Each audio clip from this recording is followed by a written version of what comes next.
നമസ്കാരം, നവമി കിച്ചണിലേക്ക് എല്ലാവർക്കും സ്വാഗതം.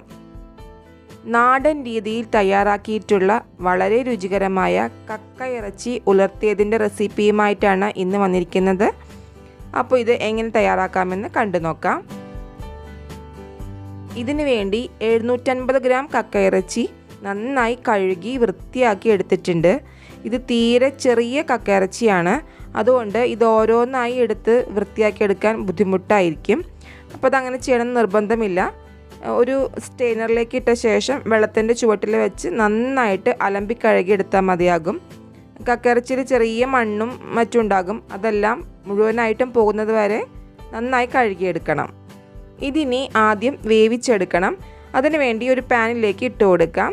ഇതിലേക്ക് 1 ടീസ്പൂൺ ഉപ്പും 1/2 ടീസ്പൂൺ മഞ്ഞൾപ്പൊടിയും ചേർത്ത് 1 കപ്പ് വെള്ളവും ഒഴിച്ച ശേഷം നന്നായി ഇളക്കി യോജിപ്പിച്ച് മൂടി വെച്ച് വേവിച്ചെടുക്കാം.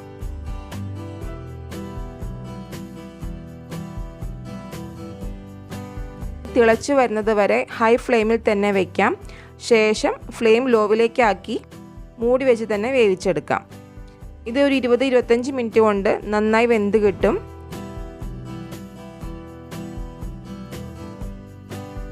ഇപ്പോൾ ഇവിടെ കക്കയിറച്ചി നന്നായി വെന്തിട്ടുണ്ട്.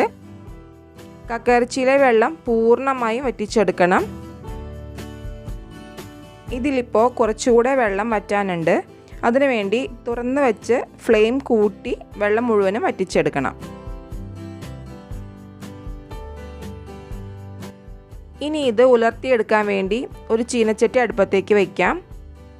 നന്നായി ചൂടായ ശേഷം ഇതിലേക്ക് 2 ടേബിൾ സ്പൂൺ വെളിച്ചെണ്ണ ഒഴിച്ചു കൊടുക്കാം. ഇനി ഇതിലേക്ക് 8 അല്ലിയോളം വെളുത്തുള്ളി ചതച്ചതും 1 ചെറിയ കഷ്ണം ഇഞ്ചി ചതച്ചതും ചേർത്ത് പച്ചച്ചുവ മാറുന്നത് വരെ വഴറ്റാം.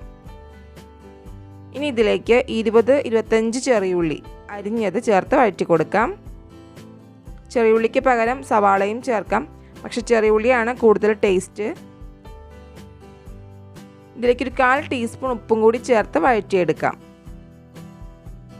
ഒന്ന് വഴന്ന് വരുമ്പോൾ 2 പച്ചമുളക് അരിഞ്ഞതും 1 തണ്ട് കറിവേപ്പിലയും ചേർത്ത് നന്നായിട്ടൊന്ന് വഴറ്റിയെടുക്കാം. ഗോൾഡൻ ബ്രൗൺ ആവുന്നത് വരെ വഴറ്റിയെടുക്കണമെന്നില്ല.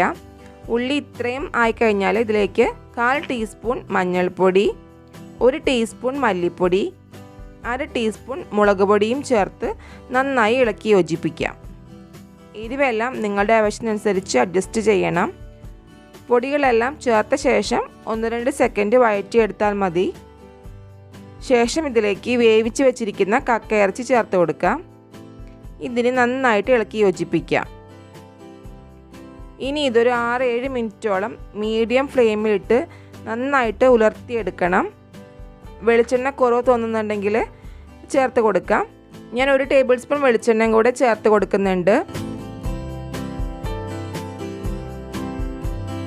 ഇതിന് നന്നായിട്ട് ഉലർന്നു കഴിഞ്ഞാൽ 3/4 ടീസ്പൂൺ കുരുമുളക് പൊടിയും 1/2 ടീസ്പൂൺ ഗരം മസാലയും 1 തണ്ട് കറിവേപ്പിലയും കൂടി ചേർത്ത് നന്നായിട്ടൊന്ന് ഇളക്കി യോജിപ്പിക്കാം. ഇപ്പം നമ്മുടെ വളരെ ടേസ്റ്റി ആയിട്ടുള്ള കക്കയിറച്ചി ഉലർത്തിയത് റെഡി ആയിട്ടുണ്ട്. ഇതിന് കുറച്ചുകൂടെ സമയം നന്നായിട്ടൊന്ന് മൂപ്പിച്ചെടുത്തു കഴിഞ്ഞാൽ നല്ല ഫ്രൈ ആയിട്ട് കിട്ടും. അപ്പോൾ അങ്ങനെ ഇഷ്ടമെങ്കിൽ അങ്ങനെയും ചെയ്യാം. അപ്പോൾ ഈ വീഡിയോ എനിക്ക് ഇഷ്ടമായിട്ടുണ്ടെന്ന് വിശ്വസിക്കുന്നു. ഇഷ്ടമായിട്ടുണ്ടെങ്കിൽ വീഡിയോ ലൈക്ക് ചെയ്യാനും ഷെയർ ചെയ്യാനും മറക്കരുത്.